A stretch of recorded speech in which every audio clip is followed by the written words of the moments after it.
Yeah, hello, is that ABC News? Hi there. I wonder if you can put me in touch with someone in the marketing department. Yeah. Great, thanks. Yeah, I'll hold. Round, round, round, the earth is round. Smart people found that the earth is round. There's proof abound, don't fool around. The data's sound, the earth is round. Like an apple or a melon being sailed by brave Magellan. Yet you ask, is this all true? What the hell, what's wrong with you? Like a snowball or a beat, it spins through space, it's really sweet. Your lack of science is quite rife. Goodness gracious, get alive. Round, round, round, the earth is round. Smart people.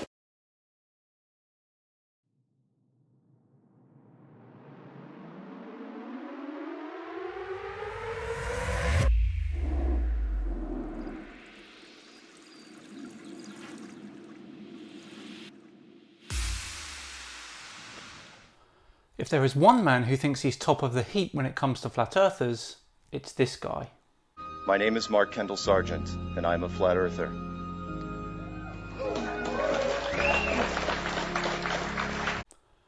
Hello all and welcome to Flat Earth Friday with me, Simon Dan.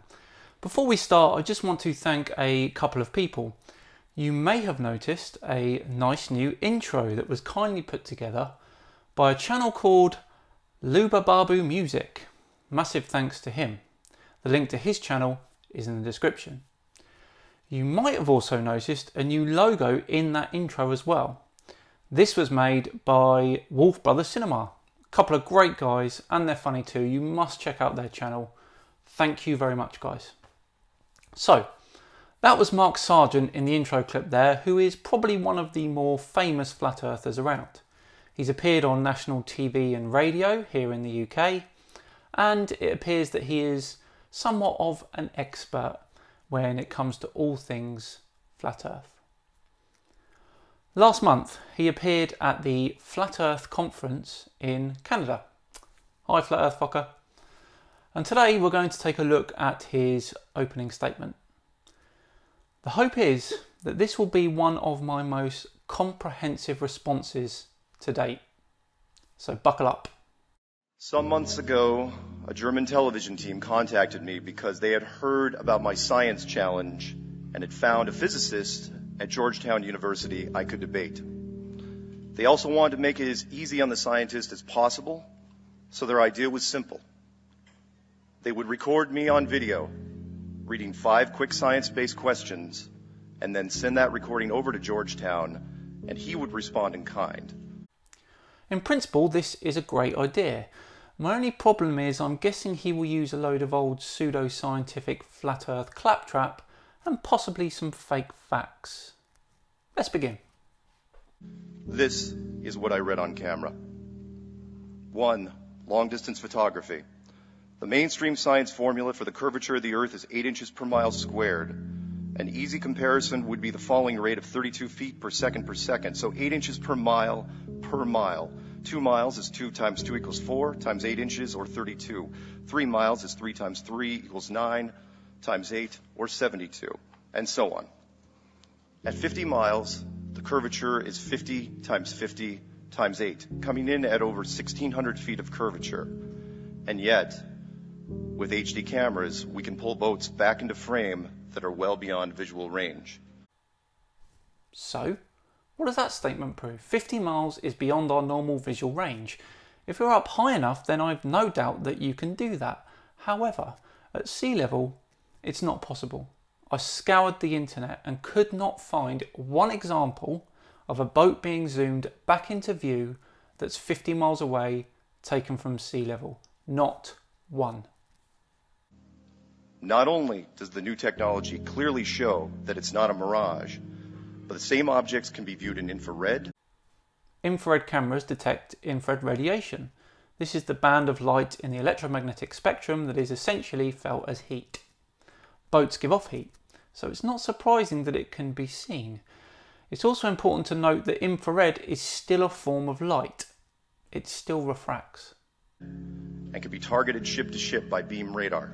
Also not surprising, radar transmitters are usually located at the highest point of a ship. And guess what? The radio waves or microwaves can bounce off the Earth's ionosphere, dramatically increasing its range. Can science explain this? They had no answer. Okay, bit strange why they wouldn't have, but let's continue. Number 2, vacuum versus gravity. The force of a vacuum is measured in units of torr, T-O-R-R. Even a low-level vacuum can overcome gravity here on the surface. In building molecule-free chambers for the manufacturing of electronics, a series of massive pumps are needed to create a 99% vacuum. That's -9 torr. And for the remaining 1%, horsepower isn't enough. It can only be achieved by a chemical leaching process.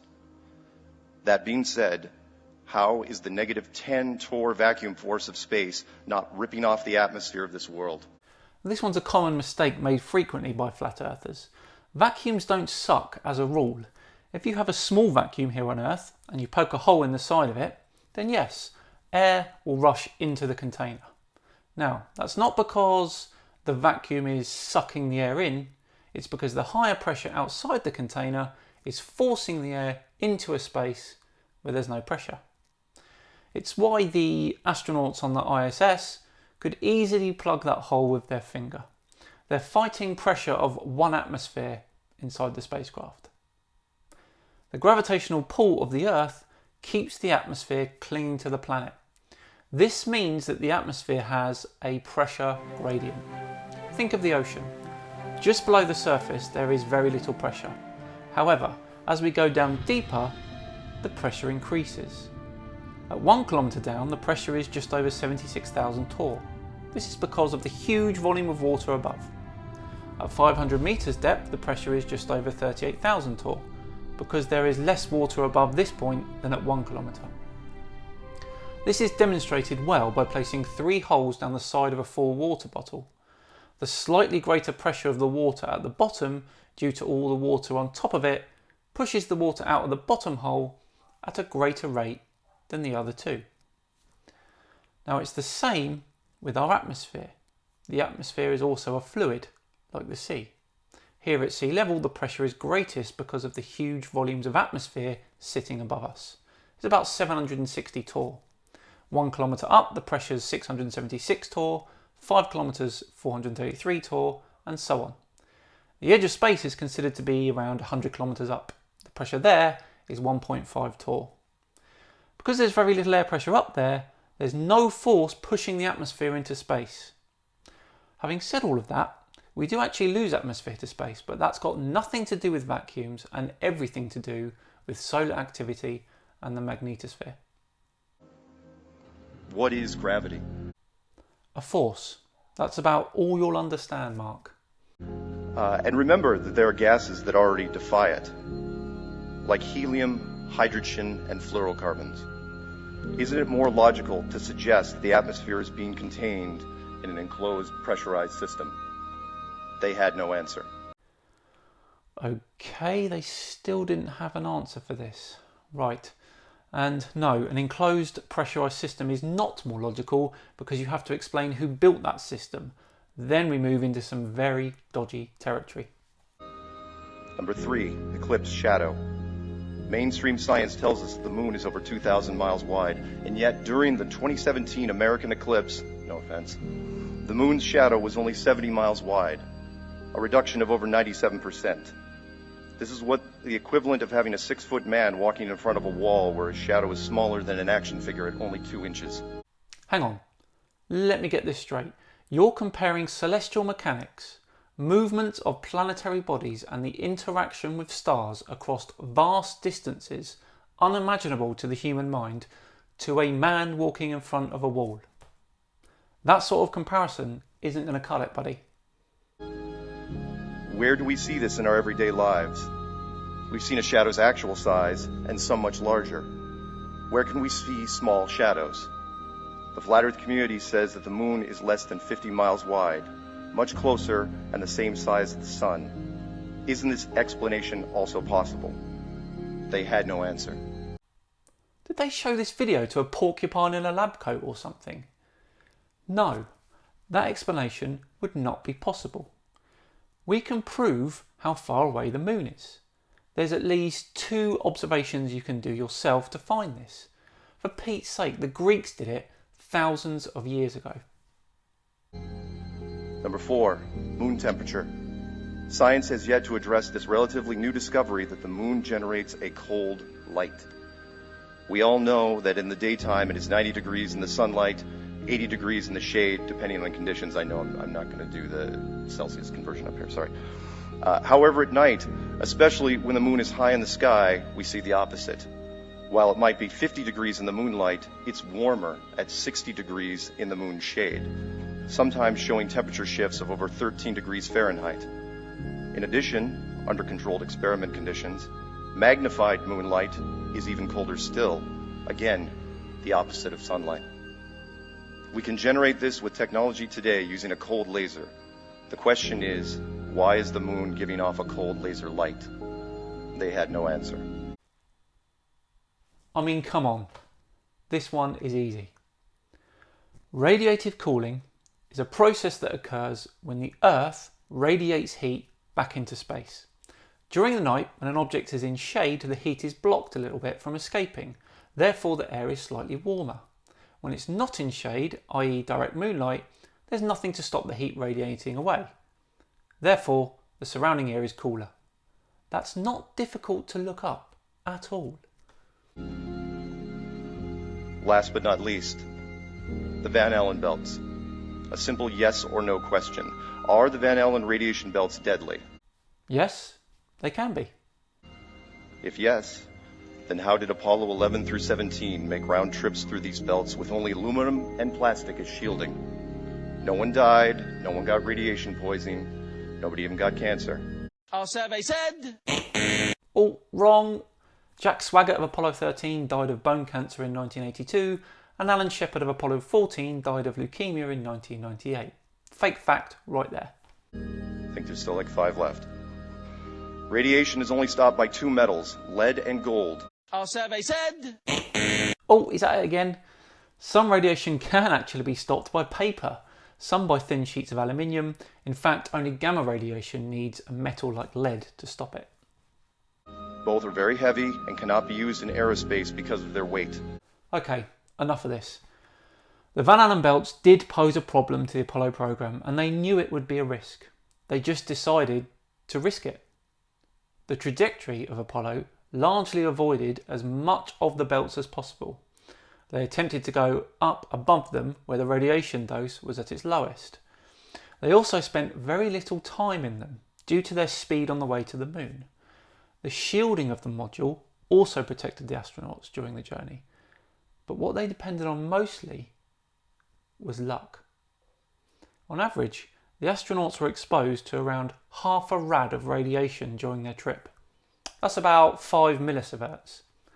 To put that into context, over the course of a year, you're exposed to around 3 millisieverts of natural radiation. So it really wasn't that much, was it? The scientist viewed my recording and folded like a card table. This piece was never aired. Well, that's a monumental waste of time for all involved, isn't it? I find it highly unlikely that a true physicist would not have answered any of these questions. All that being said, my name is Mark Sargent, and I'm a flat earther.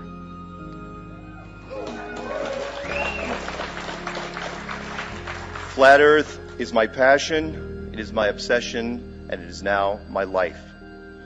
I watched my very first Flat Earth video in the summer of 2014. Like many of you, I quietly laughed at it, and then I made a huge mistake. You tried to eat a cheeseburger with your feet? You changed a light bulb whilst it was still on?